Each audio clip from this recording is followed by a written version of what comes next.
Hello friends, welcome to TNPSC நாட்குறிப்பு channel. நம்ம இன்றைக்கி செப்டம்பர் 26 மற்றும் 27க்கான நடப்பு நிகழ்வு பார்க்க போகிறோம். வாங்க கண்டபிஸ் பார்க்கலாம்.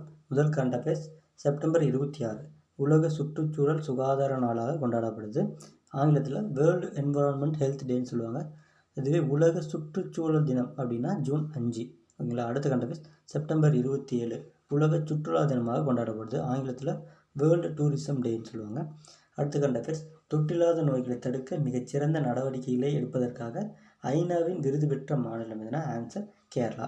கேரளா எப்பயுமே ஒரு நோய் தொற்றுக்காக சிறப்பாகவே நடவடிக்கை எடுத்துகிட்டு தான் இருக்காங்க. அடுத்த கரண்ட் அஃபேர்ஸ். சமீபத்தில் எந்த மாநிலத்தில் நிலச்சீர்திருத்த சட்ட திருத்த மசோதா நிறைவேற்றப்பட்டுள்ளது? ஆன்சர் கர்நாடகா. இது அடுத்த கரண்ட் அஃபேர்ஸ். இந்திய காப்பகங்கள் உள்ள சிறார்களில் 72% பேர் எத்தனை மாநிலங்களை சேர்ந்தவர்கள்? ஆன்சர் 8 மாநிலங்கள். எந்தெந்த மாநிலங்கள் பார்த்தோன்னா தமிழ்நாடு, ஆந்திரா, கேரளா, தெலுங்கானா, மகாராஷ்டிரா, கர்நாடகா, மேகாலயா மற்றும் மிசோரம்.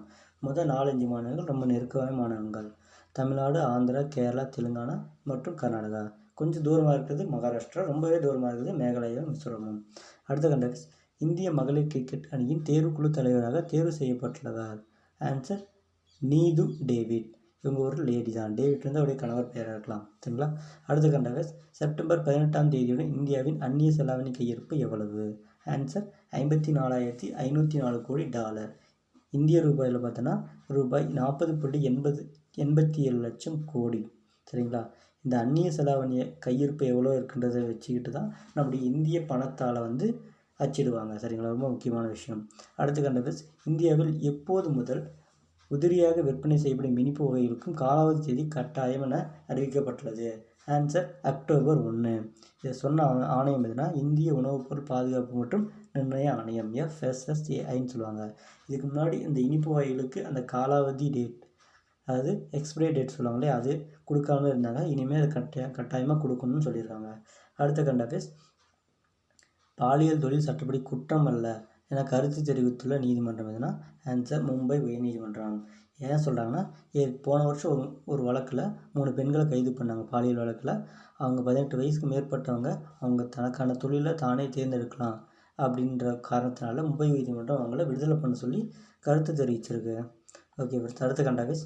உத்தரப்பிரதேசம் மதுராவில் கிருஷ்ண ஜென்ம பூமியை மீட்க எந்த மசூதிக்கு எதிராக வழக்கு தொடரப்பட்டுள்ளது? ஆன்சர் ஷியா ஈத்கா மசூதி.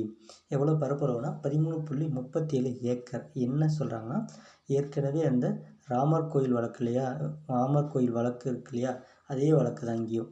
உத்தரப்பிரதேசத்தில் மதுரான்ற இடத்துல கிருஷ்ணருக்குன்னு ஒரு கோயில் இருந்து அந்த கோயிலை இடிச்சிட்டு ஒரு மசூதி கட்டியிருக்காங்க. எந்த டைம்லாம் நம்ம அவுரங்கசீப் இருந்தார் இல்லையா, அவருடைய டைமில் அவர் மூலிமா இந்த கோயிலை இடிச்சுட்டு மசூதி கட்டியிருக்காங்க. அதனால் எங்களுக்கு மீட்டு தரணும்னு சொல்லி இந்த வழக்கு போட்டிருக்காங்க.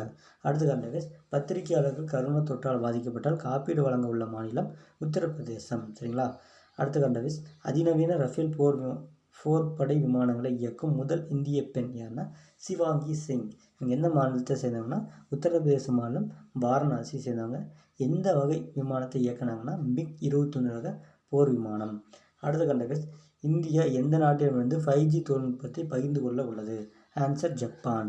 வெறும் 5G மட்டும் இல்லாமல் 5G, 5G+, 3GPP அப்படின்ற தொழில்நுட்பங்களையும் ஜப்பான் நமக்கு கொடுக்கறதா ஒப்பந்தம் போட்டிருக்காங்க. அடுத்த கண்டகஸ். சர்வதேச நீதிமன்றத்தின் சட்ட ஆலோசகராக நியமிக்கப்பட்டுள்ள தமிழர் யாருன்னா ஹரிஹரா அருண் சோமசங்கர்.